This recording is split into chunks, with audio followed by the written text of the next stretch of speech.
Le thème d'aujourd'hui, c'est l'utilité de la mise en place d'un système de management dans une entreprise et son apport dans le développement de la vente à l'export. Donc, je suis, hmm, euh, je suis la gérante du cabinet BMB Conseil. Donc, BMB Conseil, c'est un organisme, c'est une société spécialisée dans le conseil, audit et formation en qualité, sécurité et environnement. Aussi, on opère dans la certification des entreprises en la 27001, qui est la protection des données et la politique de sécurité des données au sein d'une entreprise. Consultante en SA 8000. SA 8000, c'est une norme qui défend le droit des employés, qui améliore les conditions sociales dans une entreprise. Donc, si vous avez des questions, n'hésitez pas à m'arrêter et de les poser. On est là pour vous répondre. Et j'espère que ce webinaire sera constructif pour nous tous et pour tout le monde pour développer vos activités à l'export grâce à la mise en place de ces systèmes-là.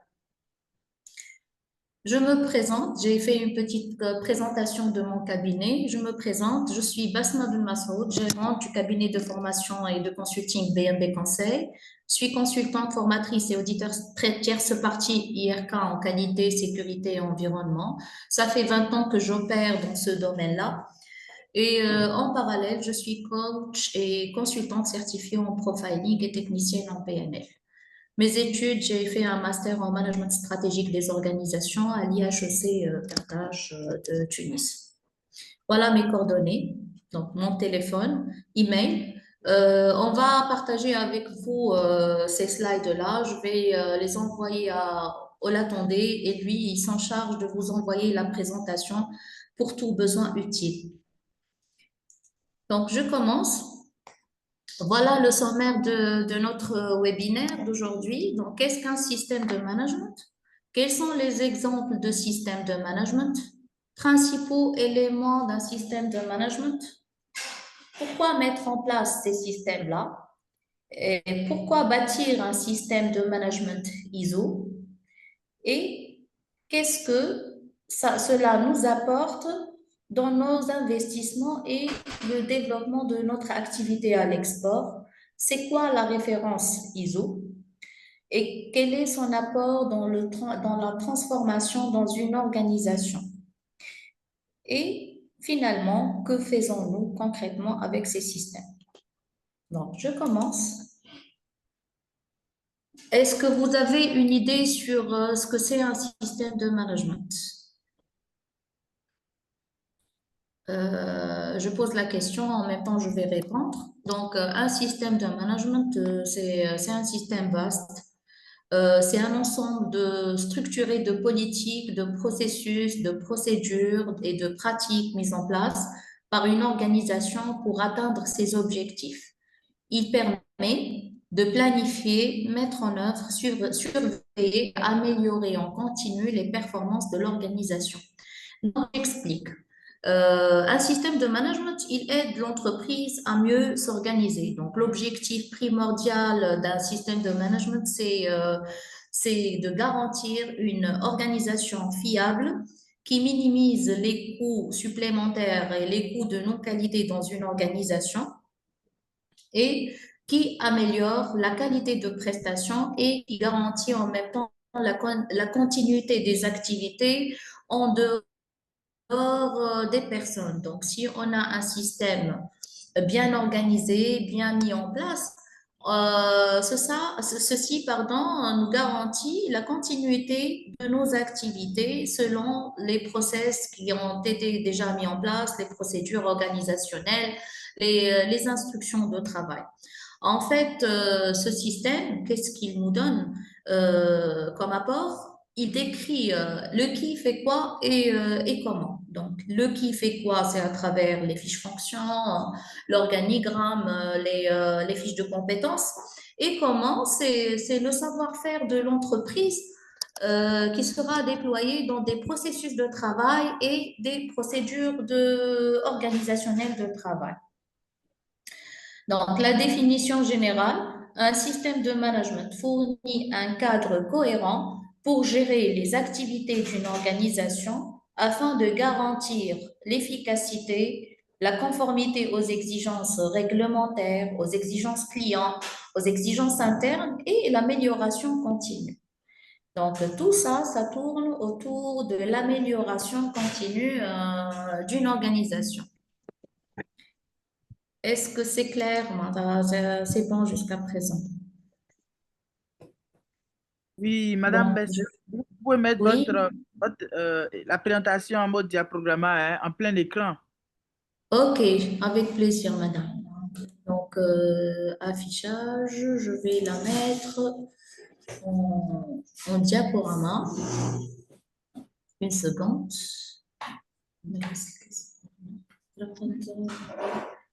Une minute, hein. Donc, je suis avec ma collègue Yasra, qui est avec moi.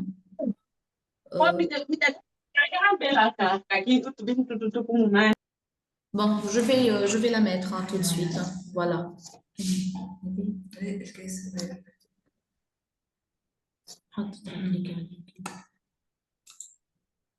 Voilà. Est-ce que c'est clair maintenant, madame? C'est bon. Bon, c'est clair? Ça va? Oui, oui, on peut y aller, hein, on peut y Ok, aller. on peut y aller. Donc, ça garantit l'amélioration continue. Donc, comment on garantit notre amélioration continue? Donc, c'est tout d'abord, il faut toujours passer par un cercle, c'est le cercle d'amélioration continue, c'est le PDCA. Tous les points que je vais évoquer dans ce webinaire, ils seront traités dans des formations bien détaillées, mais je vais donner des flashs et expliquer ce que je peux faire. Je vais faire de tout mon mieux pour vous expliquer. Donc, le PDCA, c'est le plan d'août check and act. Donc, il faut planifier le système, appliquer ce qu'on a fait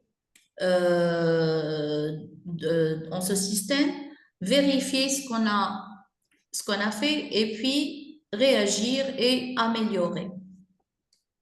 Voilà. Donc, c'est ça l'esprit d'amélioration continue. C'est basé sur le cercle de Deming, plan do, check and act, le PDCA. Ben, je passe maintenant aux exemples de systèmes de management. Donc, il y a plusieurs exemples de systèmes de management. Il y a le système de management qualité, le SMQ. Donc, c'est un système qui est fait par rapport aux exigences de la norme ISO 9001, qui est une norme qui touche la qualité. Il y a les systèmes de management environnemental selon l'ISO 14001. Il y a les systèmes de management de la santé et sécurité au travail, SMSST, selon l'ISO 45001. Il y a les systèmes de management de la responsabilité sociétale selon l'ISO 26000 ou SA 8000, sachant que le référentiel certifiable ici, c'est uniquement la SA 8000. Comme je viens d'expliquer, c'est une norme qui défend et qui améliore les conditions sociales dans une entreprise. Il y a aussi des systèmes de management intégrés, qui est une combinaison de plusieurs référentiels, la qualité, sécurité, environnement, la politique de sécurité des données ISO 27001. Donc, on peut mettre en place des systèmes de management intégrés. Mais la norme de base, c'est toujours la qualité. Il est préférable de commencer par l'ISO 9001, qui est un des piliers des normes ISO. Donc, on fait la 9001 et puis tout dépend de l'activité de l'entreprise et sa spécialité. On passe aux exigences des référentiels concernés. Ben, les principaux éléments d'un système de management. De quoi est composé un système de management selon vous? Toujours, je pose la question et je réponds en même temps. Donc, un système de management, il est composé d'une politique qui est la vision et l'engagement de la direction, les objectifs. Donc, il faut se fixer des objectifs à l'avance pour garantir la réussite et la fiabilité des fonctionnements de nos process. Il y a la responsabilité et les rôles clairement définis dans les fiches fonctions, dans les fiches de compétences qui définissent les profils au poste. On a les ressources humaines, matérielles et financières. Il y a les procédures et process de travail pour maîtriser les activités clés de l'entreprise. il y a les évaluations. Donc, une fois ce système il est mis en place, le contexte, la politique, les objectifs, le qui fait quoi et comment, c'est la phase de mise en place. Après ce qu'on a mis en place de tout ça, il faut évaluer notre système par des outils d'évaluation qui varient. On a par exemple les audits internes qui évaluent le fonctionnement des process. Il y a les indicateurs clés de performance. Il y a les revues de direction qui sont des réunions qui se font à des fréquences bien déterminées, par exemple une fois par an ou deux fois par an. C'est au choix de l'entreprise de les faire pour évaluer le fonctionnement de tout le système. Et tout se tourne dans le cercle d'amélioration continue avec des actions correctives, des actions face aux risques, des opportunités, etc. Donc, il y a deux phases qui sont importantes dans la mise en place de ces systèmes-là. Il y a la phase documentaire qui établit toute la documentation nécessaire qui traduit le savoir-faire de l'entreprise et l'engagement et la responsabilité de chacun, qui décrit aussi le contexte de l'entreprise. C'est quoi le contexte? Donc, le contexte, il est composé par deux points qui sont importants. Il y a les enjeux qui sont les points forts, les points faibles, les opportunités et menaces. Donc, les points forts et faibles qui sont liés à l'environnement interne de l'entreprise. Il y a les opportunités et menaces qui sont liées à l'environnement. Une fois on a mis en place ce système-là, on passe à la phase 2, qui est la phase d'évaluation de ce système-là. L'évaluation, comme je vous ai dit, il faut qualifier des auditeurs internes, il faut définir des indicateurs clés de performance et des objectifs, il faut faire des analyses de risque au niveau des process pour réduire l'impact de ces risques-là avec des actions pertinentes. Et voilà, donc toujours, il faut raisonner en deux phases, phase documentaire et phase application de ce système. Pour la durée de mise en place de ces systèmes-là, la durée, elle varie entre le nombre de sites de l'entreprise et l'effectif global de l'entreprise. Donc, la durée moyenne, c'est entre 6 et 12 mois. Tout dépend de ces deux points qui sont importants et aussi du nombre de référentiels. Par exemple, si on va faire un référentiel intégré, donc la durée, elle va être plus longue qu'un seul référentiel. Donc, pourquoi la mise en place de ces systèmes de management? Le point primordial, c'est de structurer l'organisation.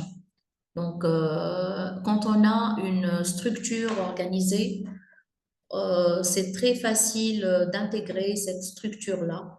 Et la période d'intégration pour une structure organisée pour les nouvelles recrues, elle est limitée par rapport à une structure qui n'est pas organisée. Donc, ça facilite l'intégration des nouvelles recrues, ça trace tout notre savoir-faire.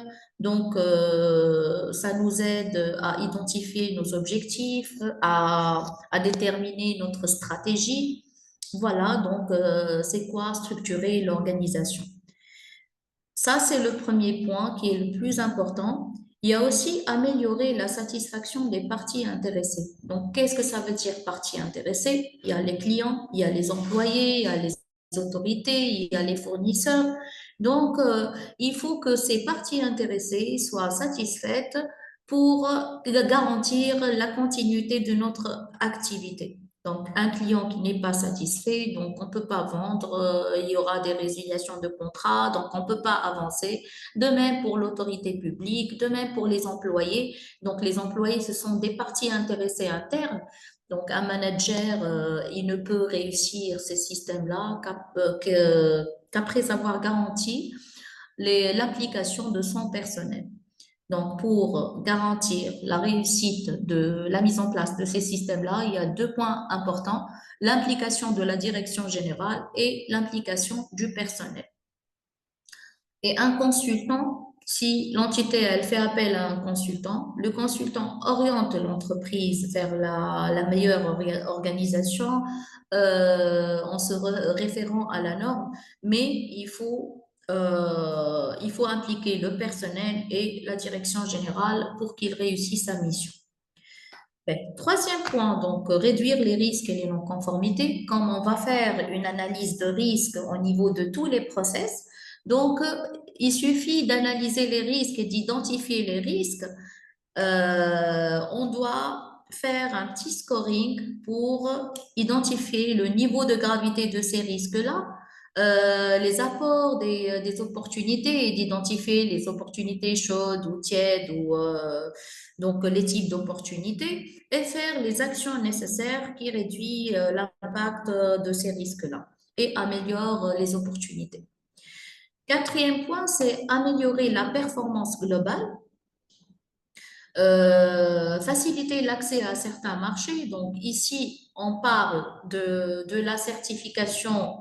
Donc, si on est bien structuré par rapport à ces référentiels internationaux, donc un audit externe vient nous évaluer par rapport aux exigences de ces référentiels-là et nous accorde la certification ISO, qui est un passeport de vente à l'étranger. Et ce point-là, il va être développé avec ma collègue Yosra et comment identifier, grâce à la certification, une bonne stratégie à l'export. Et finalement, obtenir la certification si besoin par un organisme externe. Donc, obtenir la certification, donc c'est avoir une référence à l'échelle internationale pour pouvoir conquérir des marchés à l'export. Donc, voilà, c'est à développer beaucoup plus ce volet de certification dans les pays de l'Afrique. Je suis là pour ce webinaire pour vous expliquer l'apport de ce système-là pour le développement de vos activités. Mais une fois vous êtes certifié, les entrepreneurs qui assistent avec nous aujourd'hui, une fois ils sont certifiés, ça facilite beaucoup leur intégration sur les marchés à l'étranger. Donc, pourquoi bâtir un système de management ISO? Donc, dans un monde incertain, hyper connecté et en perpétuelle mutation, il y a une chose que chaque entreprise, chaque institution, chaque équipe cherche à préserver, c'est la maîtrise. La maîtrise de ce qu'on fait et la différenciation par rapport à nos concurrents. Qu'est-ce qu'on peut faire de mieux par rapport à nos concurrents pour pouvoir se positionner sur le marché national et international.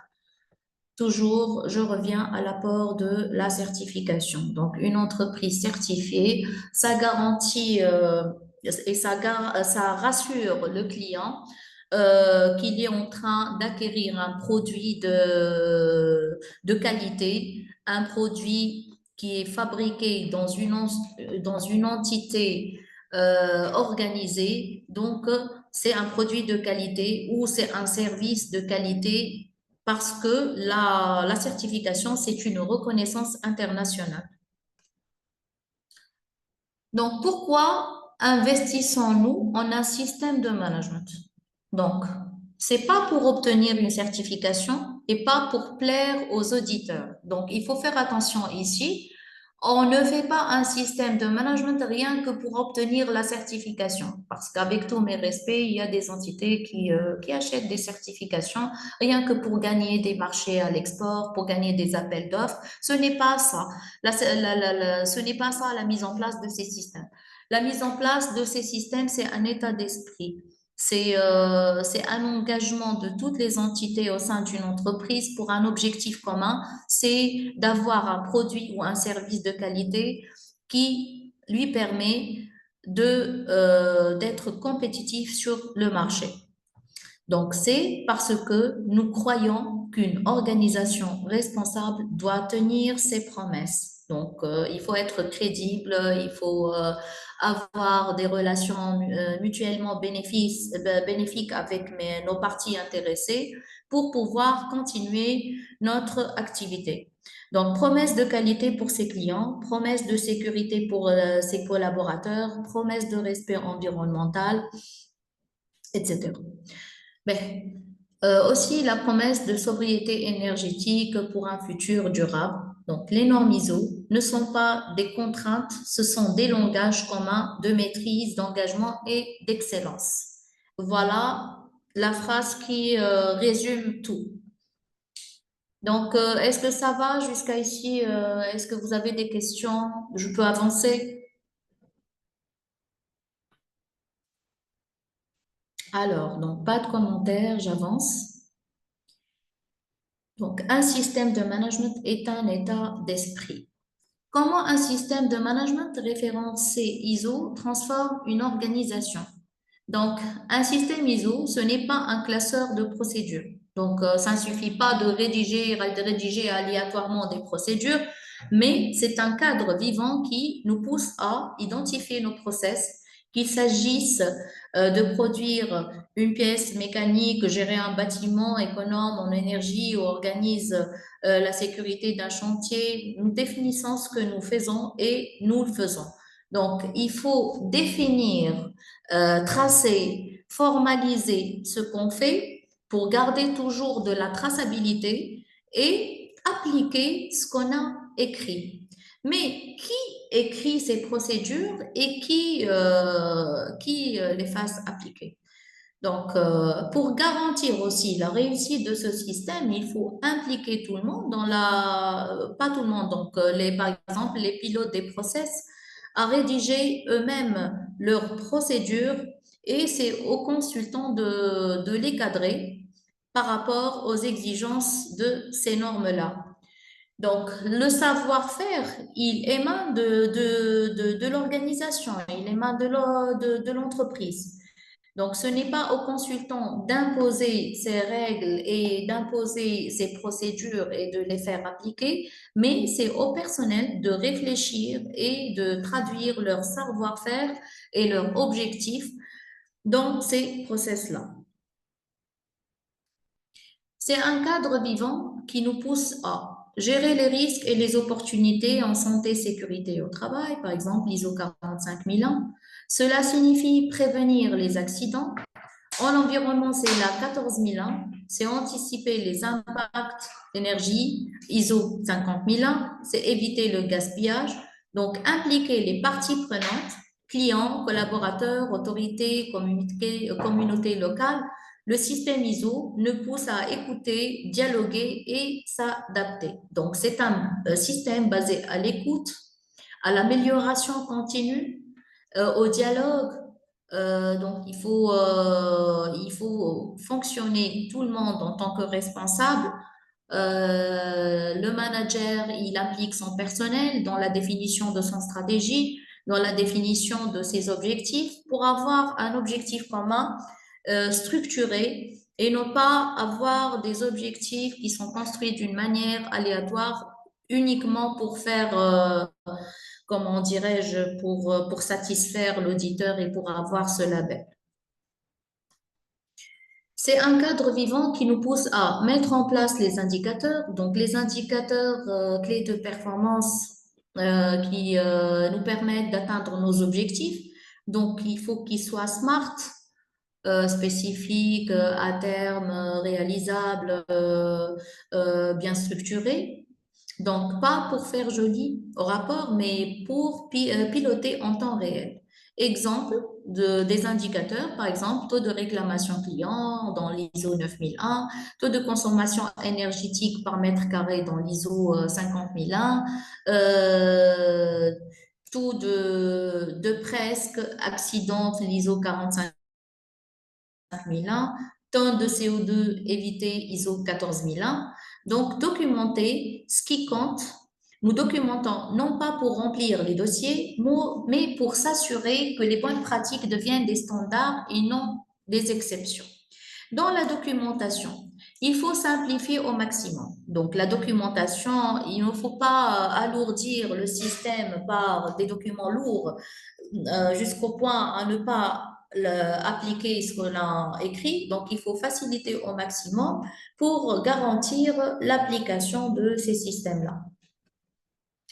Par exemple, avec l'ISO 9001, nous instaurons une culture de la qualité. Exemple, une PME industrielle révise ses processus de production et passe de 7% à 1,5% de taux de revue en 12 mois. Donc, on essaye de mesurer et de suivre d'une fréquence bien déterminée le taux de rebut avec des actions en cas de des actions efficaces en cas de non-atteinte des objectifs. On peut réduire ces taux de rebut-là. Donc, que faisons-nous concrètement avec ces systèmes?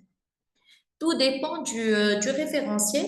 Par exemple, avec l'ISO 45001, nous bâtissons des milieux de travail sûrs. Exemple, une entreprise de maintenance réduit de moitié les accidents grâce à une meilleure gestion des risques et à l'analyse des presque accidents. OK? Avec l'ISO 14001, nous minimisons notre empreinte écologique. Exemple, une usine de textile met en place un tri des déchets et réduit ses rejets chimiques de 30%. Donc, voilà des exemples d'indicateurs. Maintenant, que faisons-nous concrètement avec ces systèmes? Avec l'ISO 50001, nous nous engageons en performance énergétique. Exemple, un hôpital identifie ses équipements les plus énergivores et économise 20% d'électricité en 18 mois. Voilà donc l'apport de ces systèmes-là dans notre organisation et j'ai expliqué donc les différentes phases de mise en place, l'utilité des mises en place. Maintenant, quelles sont les démarches à suivre pour la mise en place d'un système de management? Si une entreprise décide de mettre en place ces systèmes-là, quelles sont les différentes étapes à suivre? Donc, tout d'abord, un consultant doit faire un diagnostic de l'état des lieux du système de management s'il existe, hein. S'il n'existe pas, il va faire son rapport. Donc, il va établir un plan d'action pour la mission. Ensuite, former les pilotes des process sur les normes objets de ce système-là, objets du référentiel que choisit l'entreprise. Ensuite, revoir les process, s'il existe, les procédures et les améliorer, la cartographie des processus, la carte stratégique de l'entreprise, les tableaux de bord, si ça existe, ou bien ils commencent à les mettre en place avec les pilotes et la première ligne hiérarchique qui, à leur tour, ils doivent déployer ces objectifs-là au niveau de tout le personnel et au niveau de tous leurs collaborateurs. Il faut identifier les enjeux de l'entreprise, ses points forts, ses points faibles, ses opportunités et menaces, identifier quelles sont ses parties intéressées et puis après, la notion de risque au niveau de tous les process et l'évaluation des risques et les actions, l'identification des actions face à ces risques-là.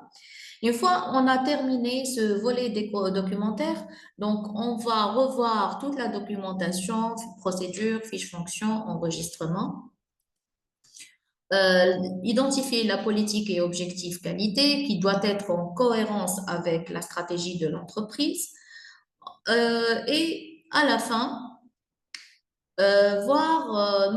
évaluer ce système en parallèle par des fiches non conformité ou des fiches amélioration, se fixer des actions correctives et des actions face au risque.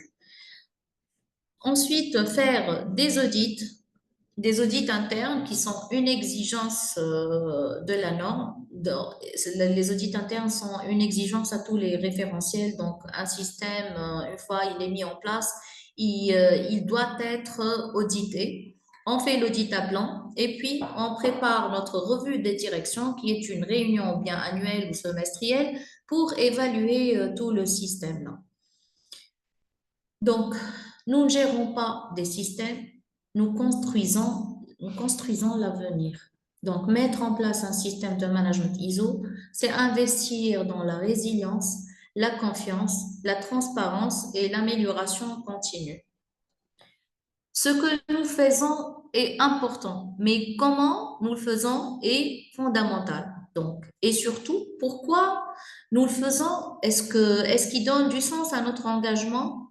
Nous ne voulons pas simplement fonctionner, nous voulons progresser, nous voulons être des acteurs responsables, des leaders crédibles, des organisations exemplaires, surtout notre réseau ici, que je suis vraiment fière d'être membre, le réseau Revia, donc qui regroupe pas mal d'entrepreneurs sur les différents pays de l'Afrique. Donc, main dans la main, on peut atteindre nos objectifs et se positionner, être leader en tant que continent africain. Donc, et pour cela, les systèmes référentiels ISO sont nos meilleurs alliés. Donc, voilà ma partie. Je viens de la terminer. Je vous remercie pour votre aimable attention. Je cède la parole à ma collègue Yusra qui va se présenter. Et puis après, on est ouvert pendant un quart d'heure ou 20 minutes pour tout débat et tout type de questions que vous allez nous poser. Je vous remercie et voilà, Yusra, tu peux commencer ta partie. Le rôle le rôle de l'apport de ce certificat à l'export. Ouais,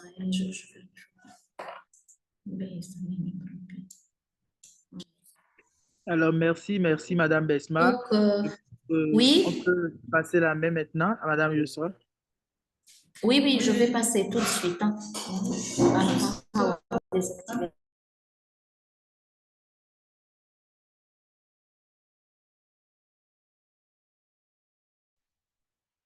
Donc, bonjour tout le monde, bonjour à toutes et à tous. Juste une petite interrogation.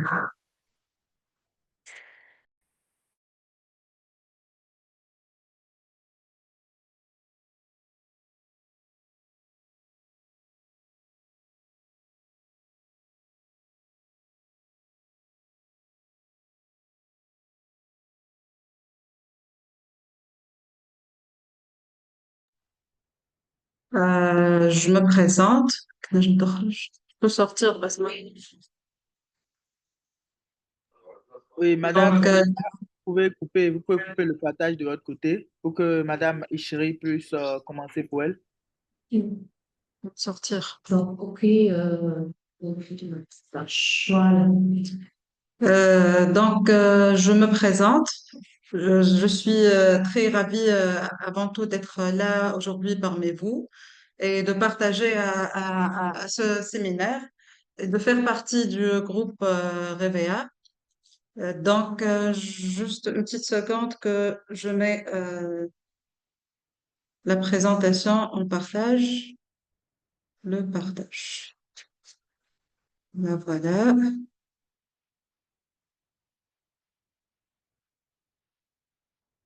Donc voilà. Donc je me présente, je suis Madame Yossa Hijri.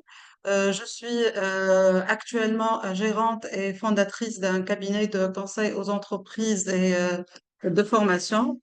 Je suis également formatrice professionnelle internationale et je suis consultante en entrepreneuriat. J'ai une expérience bancaire de 17 ans, ex-cadre bancaire, et je suis spécialiste en finance principalement. Aujourd'hui, on va, comme a dit ma collègue Madame Basma, le point principal, c'est de parler de la certification des systèmes de management, mais aussi personnellement, je vais faire un focus sur le rôle des systèmes de management de la certification ISO ou autre que ISO, mais c'est principalement ISO, dans la réussite de la stratégie d'export. Quel rôle peut jouer la certification? En fait, on va évoquer trois points principaux. On va parler de la politique d'internalisation d'export, disons, quelle valeur pour l'entreprise. On va évoquer aussi le sujet de la stratégie d'export, comment définir, comment réussir la mise en place d'une stratégie d'export. Et aussi, on va enchaîner avec le rôle direct de la certification dans la réussite de la mise en place de ces stratégies d'export. Voilà, se développer à l'international. Ça, c'est un sujet, c'est un axe stratégique très important pour toute entreprise. Euh, étant donné qu'il procure beaucoup d'avantages. Les avantages, disons, on va partir des points que ça permet la diversification, la réduction des risques, ça permet à l'entreprise de travailler sur plusieurs sources de revenus, d'éviter la dépendance euh, du marché local qui peut être un marché en handicap ou qui a des problèmes. Donc, sortir à l'export permet de remédier ou de dépasser ces problèmes-là, par exemple. Et pourquoi pas si la demande locale diminue, les ventes à l'étranger peuvent compenser. L'export a aussi un rôle important dans l'accroissement du chiffre d'affaires, aussi de la rentabilité. Et on parle ici de rentabilité parce qu'on aura l'occasion pour notre entreprise de réduire les coûts de production, de jouer encore plus sur les marges de bénéfices grâce à l'export. Voilà. Aussi, il a un rôle direct sur la valorisation de l'image de marque de l'entreprise. L'entreprise, elle est perçue comme étant plus compétitive, plus innovante. Ça renforce sa notoriété, sa crédibilité, même sur le marché local. En partant à l'export, tous ces avantages-là aussi sont dupliqués sur le marché local. Il donne l'opportunité, l'export donne l'opportunité d'innovation, une montée en gamme. C'est une vraie occasion pour l'entreprise d'innover, pour garder, préserver sa place sur des marchés concurrentiels internationaux avec des exigences internationales. Là, c'est une vraie occasion pour innover, améliorer la qualité des produits et des process et pour s'aligner aux standards internationaux. L'export encourage une meilleure organisation en interne, une meilleure gestion plus rigoureuse des délais, des process, voire même de former les équipes, de se revoir en interne et d'améliorer toutes choses en interne. Donc aussi, ça permet sur le plan concurrentiel d'avoir une devancée sur les concurrents et surtout de bâtir une entreprise résiliente. Aujourd'hui, l'entreprise qui est ouverte à l'international, elle se trouve face à plusieurs défis, face à plusieurs aléas. Et pour survivre, pour continuer, pour avancer, donc forcément, elle doit développer des outils, elle doit travailler des outils pour améliorer sa résilience. L'export, c'est une vraie opportunité pour développer des réseaux commerciaux, des partenariats, des alliances à l'international et pour bénéficier de plusieurs avantages de transfert de technologie et pourquoi pas d'opportunités d'investir à l'étranger. Voilà donc comme on peut le voir facilement. L'export procure plusieurs avantages pour l'entreprise. Euh, donc, il y a beaucoup de bénéfices certainement, mais pour tout entrepreneur, je vous conseille en tant que consultante et en stratégie, je vous dis que ne jamais prendre l'export comme une simple expansion géographique. Travailler sur l'export, c'est un travail encore stratégique en profondeur qui doit être beaucoup plus réfléchi et qui impose à l'entreprise de relever des défis multiples, que ce soit logistique, culturel, réglementaire, humain et autres. Donc, il y a un travail en profondeur à faire. Et aussi, tout ça pour, en retour, ouvrir des voies, des opportunités inédites, des avantages concurrentiels aussi durables et permet à l'entreprise de changer d'échelle, élargir sa vision et se transformer en tant qu'acteur global. Tout ça, c'est ces avantages certains que peut aujourd'hui procurer une action voilà, une stratégie une décision que peut prendre l'entreprise pour partir à l'export, pour chercher des marchés autres que les marchés locaux.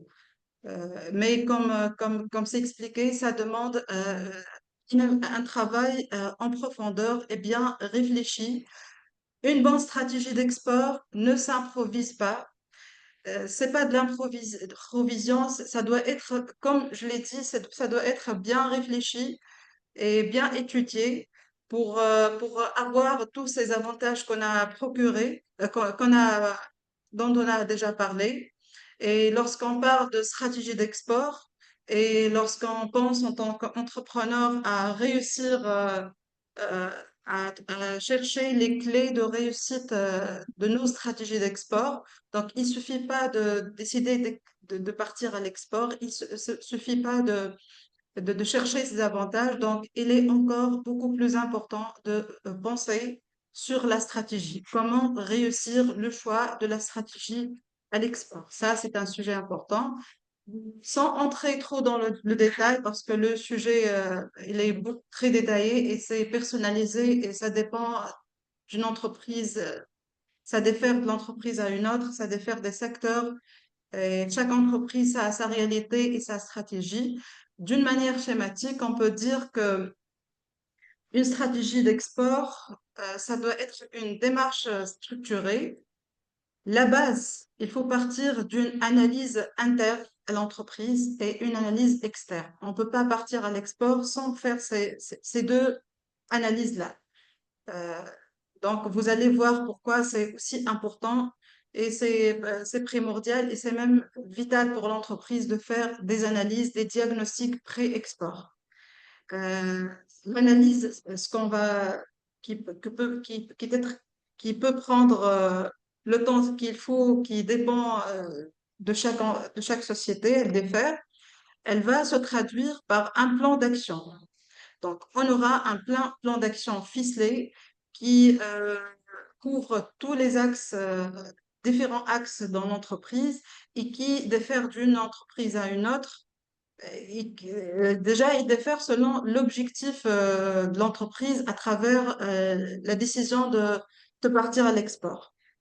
Donc, cette stratégie-là, elle doit être évolutive. Il faut jamais penser que mettre en place une stratégie d'export et ça y est, ça finit, mais ça doit être mis à jour, ça doit évoluer en fonction des nouvelles données, en fonction de l'évolution des marchés internationaux, des nouvelles alternatives qui se posent sur le marché. Donc, ça doit être évolutif.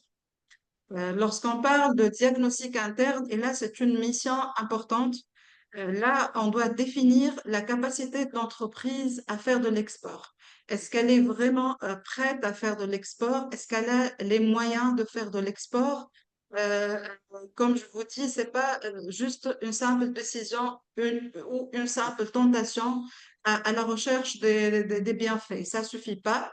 Il faut se redécouvrir avant de se projeter et faire tout un diagnostic interne en entreprise qui couvre tous les axes. La production, est-ce qu'elle est prête? Les ressources humaines, est-ce qu'ils sont prêts?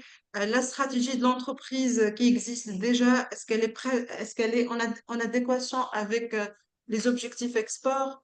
Il y a des ressources marketing, il y a des ressources commerciales, il y a des ressources humaines, financières suffisantes pour partir à l'export.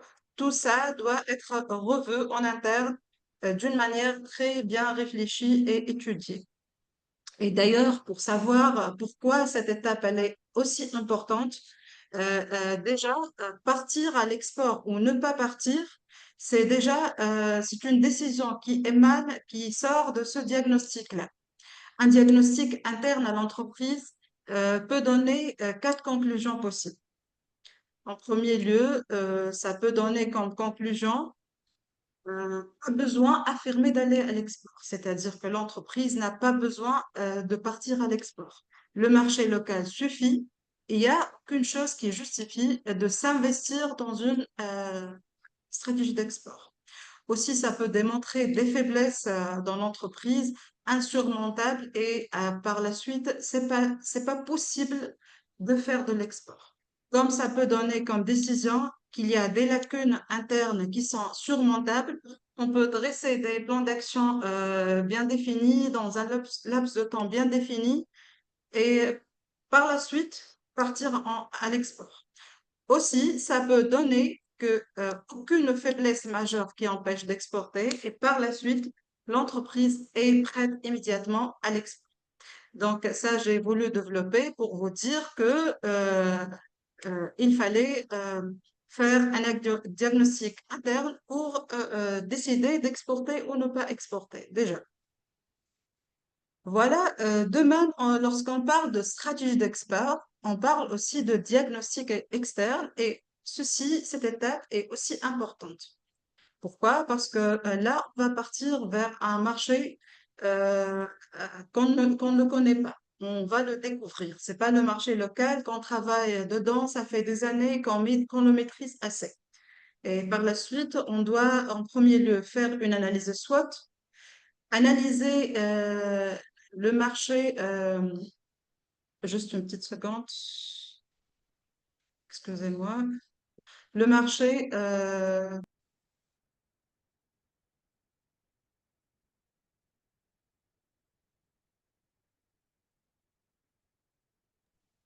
donc excusez-moi, juste je reviens vers vous pour le diagnostic externe. Le marché qu'on va cibler, ça doit faire l'objet d'une analyse SWOT pour détecter les faiblesses, les menaces, les opportunités et les forces. Ça, c'est important et c'est primordial. Ça doit être analysé au-delà d'une étude exploratoire, ça doit faire une analyse approfondie pour voir quels sont les circuits de distribution, quels critères, est-ce qu'il s'agit d'un marché accessible ou non, quel potentiel peut offrir et le niveau de sécurité. Aussi, examiner les facteurs contextuels, les aspects économiques, tarifaires, politiques, réglementaires, socioculturels, tout ça doit être étudié et aussi étudier la dimension marché du produit. Notre produit qu'on va ou notre service qu'on va vendre à l'export, on doit euh, tester, voir et évaluer s'il y en a vraiment de la demande, quelle est la concurrence existante, comment on va le distribuer, les canaux de distribution, les habitudes de consommation, tout ça doit être travaillé et bien étudié. D'ailleurs, il y en a des cabinets qui sont spécialisés euh, dans l'étude de marché étranger qui peuvent vous donner, vous assister pour donner une idée sur les caractéristiques des marchés cibles, comment votre produit, votre service peut être adapté pour décider où partir ou ne pas partir. Et vous pouvez être assisté par aussi des consultants en export qui vous donnent le savoir-faire et l'expertise pour faire ce diagnostic, que ce soit interne ou externe. Et ce sont des étapes vraiment importantes avant la définition de la stratégie d'export. Donc, on dit que aujourd'hui, suite à l'internalisation, l'ouverture du monde, l'entreprise se trouve face à une multitude de possibilités. Il y a des marchés cibles variés, il y a des modes d'entrée variés, il y a des partenariats envisageables, des approches marketing multiples.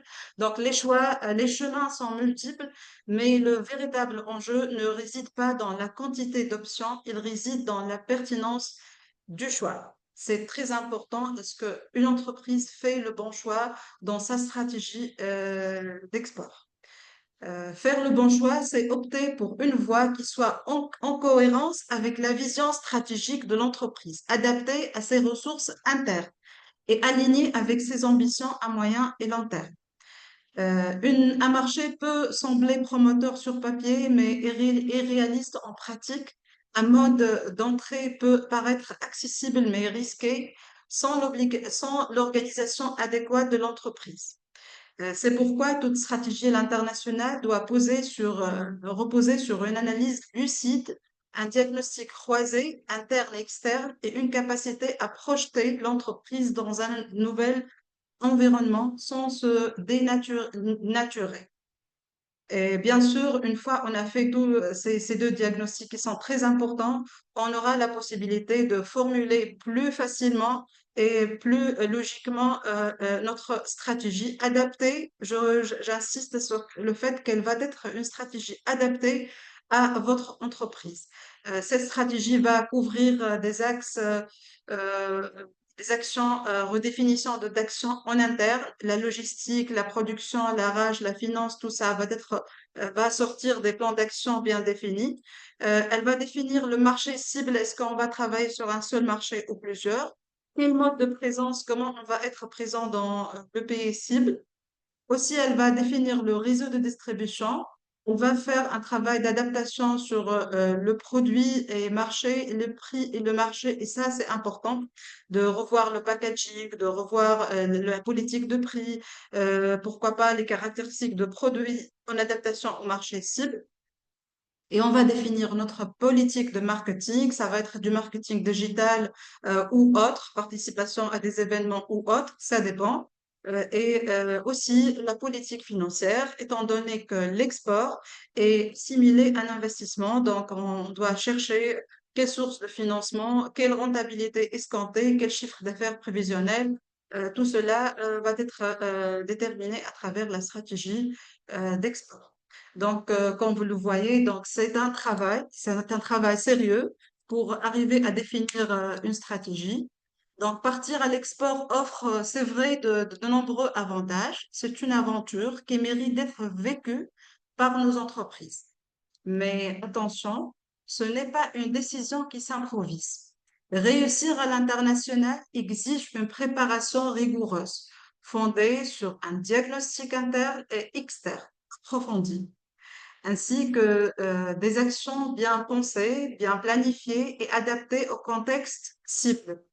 Il s'agit de construire une stratégie mesurée, réaliste et surtout évolutive, car l'environnement international change vite et l'entreprise doit être capable de s'adapter en permanence pour rester compétitive et pertinente.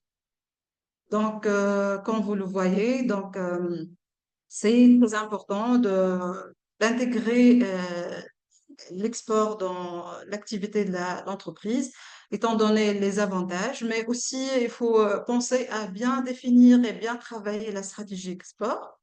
Et si je vous dis, et à travers ce webinaire, moi et Madame Basma, on a essayé de vous montrer qu'il y a une solution, un moyen, disons, ou un outil qui facilite la réussite à l'export et qui augmente les chances de vos entreprises, de nos entreprises pour réussir l'export, pour réussir la mise en place et pour procurer plus d'avantages. Si je vous dis un outil, est-ce que vous allez y adhérer? L'outil existe, donc je suppose que vous allez participer, adhérer, adopter ces outils-là. Eh ben, je vous dis que l'outil qui vous facilite euh, vos stratégies d'export, c'est la certification. Bien sûr, c'est évident, comme déjà développé, que la certification est le passeport de confiance à l'international. Les entreprises certifiées ISO remportent plus de contrats à l'international. Je vous réponds, je vous dis oui. Il est historiquement montré que des entreprises certifiées ISO ont plus de chances à remporter des contrats à l'international et à réussir à l'export. Vous me dites peut-être comment, pourquoi. Parlez-nous encore de détails, de données concrètes. Je vous dis que la certification ISO est une preuve de fiabilité universelle, étant donné que c'est un langage commun des affaires, dans le monde des affaires. Aujourd'hui, dans le monde, il y a plus de 170 pays qui adoptent la certification ISO. Et donc, c'est un nombre quand même important. Et c'est ce qui rend universel et c'est ce qui rend le langage commun. On se comprend mutuellement à travers un langage commun. Euh, D'ailleurs, euh, aussi, la certification, elle est une exigence dans les appels d'offres. Aujourd'hui, euh, de plus en plus d'organisations, notamment publiques et multinationales, exigent une certification ISO pour sélectionner leurs fournisseurs. Sans elle, une entreprise peut être tout simplement écartée dès la présélection. La certification, c'est un signal fort de crédibilité. Une entreprise certifiée ISO montre qu'elle fonctionne selon les standards rigoureux, qu'elle maîtrise ses process et qu'elle est engagée dans une démarche d'amélioration continue. C'est un gage de sérieux et de fiabilité. La certification est aussi un levier de compétitivité. Au-delà de l'image, les normes ISO structurent l'organisation. Elles réduisent les gaspillages, optimisent les process, améliorent la satisfaction client et renforcent la résilience. Le résultat, une entreprise plus efficace, donc plus compétitive sur les marchés internationaux. La norme ISO est une langue commune du business. Qu'il s'agisse de qualité, ISO 9001 ou de sécurité de l'information, l'ISO 27001 ou de management environnemental, ces référentiels tous envoient un message fort. Nous sommes structurés, fiables, engagés dans l'amélioration contenue. Et à l'international, ce gage sérieux peut faire la différence entre deux fournisseurs ou deux partenaires. Selon une étude de l'ISO Survey, les entreprises certifiées ISO 9001 sont 58% plus susceptibles de signer des contrats à l'export que celles qui ne le sont pas. Et déjà, cette étude et ce sondage, ça montre le rôle, l'impact direct de la certification sur les politiques, la réussite des politiques export. Ça, c'est du chiffré, c'est du concret et c'est démontré. Si je vous cite des cas réels, par exemple, il y en a des entreprises qui ont conquis l'international grâce à l'ISO. Une PME marocaine, on ne peut pas citer le nom, dans l'agroalimentaire, après avoir obtenu la certification ISO 22000, sécurité des denrées alimentaires, cette entreprise a pu signer un contrat d'exportation avec une chaîne de distribution française. Le certificat était une exigence non négociable pour entrer sur le marché européen.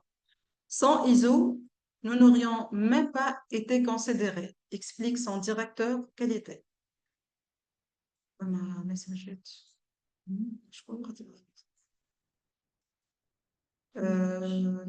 B. Alors, j'espère que Oui, ceux qui étaient là j'ai ont vu des ont messages. suivi.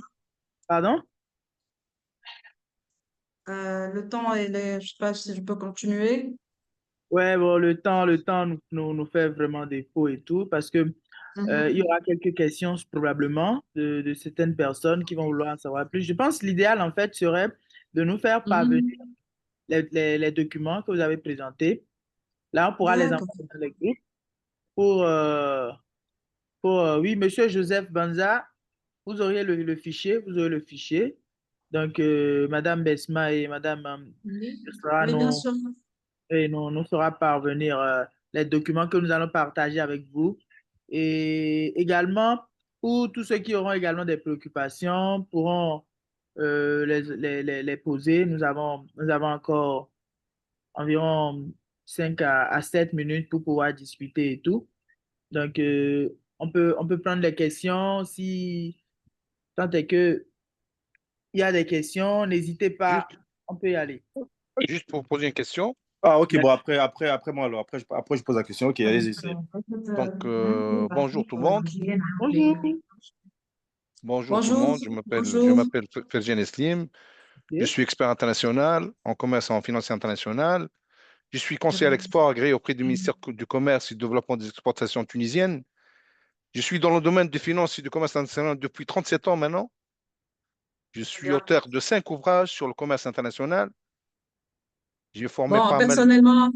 personnellement, Monsieur Slim, je vous connais, je vous suis de très près, donc j'apprécie énormément votre travail. Merci, merci, merci. Juste pour les gens qui ne me connaissent pas, c'est une introduction. Juste une question.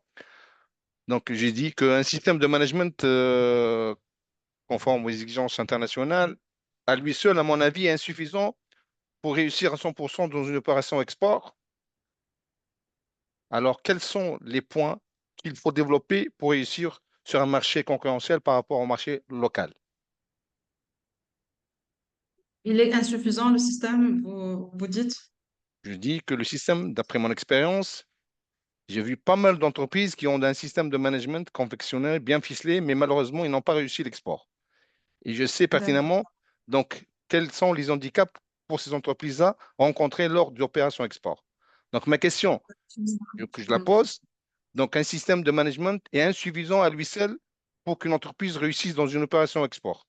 D'après vous, quels sont les points Mhm. qu'il faut développer pour réussir sur un marché concurrentiel par rapport au marché local? Je réponds, Monsieur Slim, je peux répondre. Je peux répondre. Oui, oui, je passe. Bon, euh, on a bien spécifié au début du webinaire, on a dit que l'objectif primordial d'un système de management, c'est l'organisation au sein de l'entreprise. Mais comment garantir, hein, avec la certification, c'est comment garantir les gains de marché à l'export. Donc, la certification, tout dépend tout d'abord du client. Lorsqu'on va participer dans des appels d'offres, est-ce que l'appel d'offres, il nous exige la certification ou pas? Donc, avoir la certification, ça nous facilite l'intégration dans les marchés à l'export, mais quand ça devient une exigence du client, parce que pour confronter, voilà, pour intégrer un marché à l'export, on nous exige ou pas la certification. Donc, ça facilite l'intégration à l'export, mais le plus important, ça garantit l'organisation au sein de l'entreprise en interne, de nous faire gagner des coûts supplémentaires, de définir notre stratégie. C'est ça le plus important qu'une certification. La certification, c'est un passeport de vente, mais si c'est demandé par le client ou c'est exigé par le client. Voilà, j'espère que j'ai répondu à votre question, Cicely. Mhm. Mais Donc, il y a un voilà. point juste pour clarifier une Mhm. chose, un point au niveau des entreprises tunisiennes, au niveau de l'export. Je sais Mhm. pas mal d'entreprises qui font l'export, mais certaines entreprises qui n'ont pas réussi parce qu'il y a un problème interne au niveau de la structure export au sein de ces entreprises-là. À l'export, il faut que le personnel adhère à la politique export d'une entreprise. Comment il adhère? D'accord. Donc, c'est-à-dire, il adhère par le développement des compétences du personnel à Mhm. l'export, parce que les gens qui font l'export, il suffit pas d'avoir un produit de bonne qualité, mais il faut y avoir des gens capables de faire l'exportation, Engagement. des gens qui maîtrisent les outils d'export, des gens qui maîtrisent la documentation au niveau de l'export. Tout ça, c'est un point très important qu'il faut focaliser nos efforts pour réussir une opération d'exportation au sein des entreprises, que ce soit africaines ou tunisiennes ou autres. C'est ce que je viens d'expliquer aussi tout à l'heure. J'ai dit que pour réussir aussi ce système-là, il faut garantir l'implication du personnel et l'implication de la direction générale. Si une entreprise qui fait de l'export, donc elle n'a qu'à faire un processus bien déterminé et bien formalisé qui touche l'export, et que ce savoir-faire qui touche l'export de l'entreprise doit être déployé et tracé et formalisé. Donc, tout ça rentre et tout tourne autour de l'implication de la direction générale et de son personnel. Voilà. Donc, sans implication, sans maîtrise des process et notamment le processus export, euh, trop de bruit. Il y a de bruit. Elle ne peut pas réussir son système. Voilà, Cicely. C'est clair, hein, on est d'accord tous les deux. Donc, Sislim, je confirme, c'est important. La certification, elle aide à multiplier les chances, mais c'est insuffisant. Donc, et aussi, on a développé un point qu'il faut faire attention pour certaines, il y a certaines entreprises qui échouent même l'obtention de la certification. Il faut être vigilant et il faut assurer la pérennité, la continuité après. C'est insuffisant de mettre un système et de l'oublier. Ça doit être évolutif, ça doit être mis à jour, ça doit être accompagné par la formation. C'est important de maintenir la formation et être à jour. Et voilà, peut-être ce sont des facteurs qui peuvent aider à la réussite de la mise en place De ces systèmes-là. de ce système. Parfait, parfait. Parfait. Je peux Alors, poser, Merci, je peux merci, poser une question? merci. oui, Merci il y a pour votre une question? intervention. Oui, Oui, allez-y. oui, Oui. bonjour. Donc, c'est Monsieur Déconnet, le président OK. de Rivia. Donc, merci encore à Eric, Besma et aux deux intervenants. Moi, j'ai bien écouté justement précieusement le webinaire. Déjà, je vous remercie de votre disponibilité. Je vous remercie aussi de partager vos compétences et votre expertise avec nous. Vraiment, voilà, je suis très heureux et merci encore pour ça. Mais moi, j'avais une question. C'est que pendant tout le webinaire, on a parlé de l'importation, on a parlé de l'exportation, mais on n'a pas abordé le sujet du ZECAf. Le ZECAf qui est qui est justement la zone de libre-échange Mhm. continentale en Afrique, qui est aujourd'hui méconnue par beaucoup d'entrepreneurs Oui, en Afrique subsaharienne. Et parmi nous aujourd'hui, il y a pas mal d'entrepreneurs en Afrique subsaharienne. Je suis sûr que si on leur demande c'est quoi le ZECAf, ils ne savent pas. exactement. Oui, Nous, on a un déplacement avec justement la TABC au mois de septembre en Algérie pour le salon de l'IATF. Voilà, je voulais juste que voilà, vous preniez le temps peut-être de nous dire par rapport à cet ISO-là, qu'est-ce que ça pourra apporter pour les entreprises qui souhaitent justement importer, exporter à l'intérieur de l'Afrique via le ZECAf, quels sont les avantages pour les une entreprise avantages. qui est ISO lors de ces transactions. Moi, je pense que là, moi, je connais le ZECAf, mais comme je dis, je suis sûr que parmi nous ici, il y en a qui ne le connaissent pas. Voilà, je veux vraiment que vous, en fait, je veux vraiment que vous essayez de comment dire, de faire de l'éveil, surtout par rapport aux ECAF, parce que dans les années à venir, ça sera très important pour les entreprises de maîtriser ces zones de libre-échange pour pouvoir développer leur business. Voilà. D'accord. C'est un point important. On vous remercie, Monsieur Eric, pour ce point d'intention. C'est très important. Nous, en tant que pays africain, en tant que IONA, ces accords-là, on doit certainement les respecter. la moindre des choses, les connaître, donc les explorer. Ça doit être divulgué. On va travailler là-dessus, moi et peut-être Madame Basma. Personnellement, j'ai un travail que j'ai commencé sur ce volet-là. Peut-être que je vais partager avec vous et ça sera intéressant. Oui, c'est OK, très important. Ça, je peux vous confirmer, c'est très important parce que aujourd'hui, par exemple, nous, il y a 7 semaines, il y a un client qui est actuellement en Grèce en train d'acheter des bateaux pour faire justement Mhm. de la libre-échange au sein de l'Afrique. Ben, ça peut être un futur Mhm. client, ça peut être et des investisseurs pareils. Il y en aura plein parce qu'aujourd'hui, c'est une opportunité et que les investisseurs Mhm. commencent à se mettre dans cette brèche-là et que ça serait important pour des investisseurs demain après-demain, non seulement de les accompagner par rapport à l'ISO, et aussi de les accompagner par rapport aux ECAF. Donc, je veux vraiment que si vous pouvez vraiment vous mettre dessus, je sais que vous en êtes capable. Je connais la Oui. force et OK. l'intelligence de la femme tunisienne. Donc, je sais qu'en quelques semaines, ça pourra le faire. Donc, voilà. Mais je veux vraiment que vous pensiez aux ECAF parce que je peux vous dire que dans quelques mois, vous aurez la demande et il faudra y répondre avec compétence et avec expertise. Voilà. On va travailler sur ça, Eric. Si vous voulez, Voilà. peut-être on va travailler sur ce thème-là. On va céder la chance pour d'autres intervenants et d'autres membres de Rivia de faire des webinaires, mais ce n'est pas notre dernier webinaire, donc on va D'accord. travailler sur ça et on va faire un webinaire détaillé concernant ce sujet. On va Ok. travailler dessus, moi et Yosra. Ne vous D'accord. inquiétez pas, et ça sera bien développé. D'accord? D'accord. Eh bien, en tout cas, merci Et beaucoup. Merci beaucoup de disponibilité. merci à Et en vous tout cas, je aussi. suis très fier de vous tous les deux. Voilà. Merci beaucoup. Merci. Merci, merci Merci. Eric. À très Merci, au bientôt. revoir et très bientôt. Merci tout le monde. Merci à tout le monde pour votre Merci présence beaucoup. et merci à vous aussi. Notre prochaine rencontre concernant les LECAF prochainement, Inch'Allah. Il n'y a pas de souci, je vais le programmer. Déjà, je profite également pour dire que le prochain webinaire, c'est pour le 15 août. Donc, on aura communiqué sur les intervenants et tout, sur nos différents canaux, que ce soit LinkedIn de Revia ou de Revia Networking, tout. Nous allons fournir tout ce qui est information nécessaire et nous vous remercions beaucoup, beaucoup. Nous remercions également tous ceux qui sont restés jusque-là pour pouvoir suivre cet échange avec nous. C'était un réel plaisir, réel plaisir. Et Ok. merci beaucoup à vous. Euh, Attendez, pour ceux qui peuvent ouvrir leur caméra, est-ce que c'est possible de faire une photo de groupe, s'il vous plaît? Pour Bah, il n'y ceux a pas qui de peuvent. souci, on peut le dire, hein. Il n'y a pas trop. Ah, Ah, ils ont il quitté. reste, il reste plus, il Ceux reste pas qui beaucoup. sont, pour ceux qui ont la possibilité. Ah, monsieur Anissé voulait parler, monsieur Anissé voulait parler, monsieur Ah, Anissé. Oui, Est-ce que, ok. bonsoir. allez-y, Bonsoir. rapidement. Oui, bonsoir.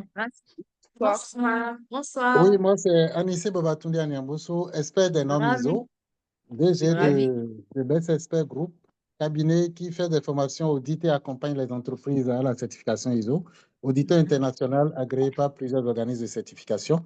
Je voudrais juste faire un apport par rapport à la ZECAF et pour dire à l'intervenant qui avait posé la question que le tout ne suffit pas simplement d'implémenter la norme, mais la norme dans son implémentation nous exige de nous conformer à toutes les exigences légales, réglementaires et procédurales et tout le reste. Donc, forcément, Exactement. on ne peut plus Exactement. aujourd'hui implémenter la norme dans une société d'import-export sans intervenir, sans mettre une veille réglementée en place, une veille légale en place, Exactement.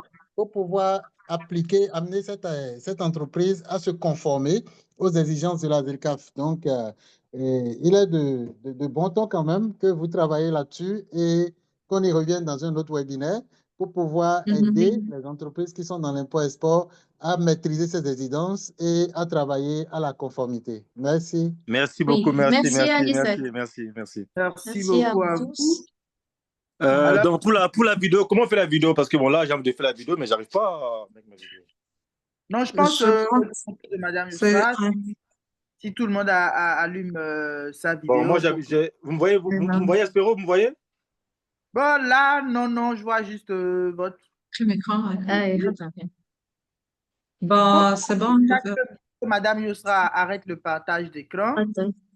Ah, Ah. d'accord. Donc, arrêtez le partage et on va faire la photo, le groupe. Voilà.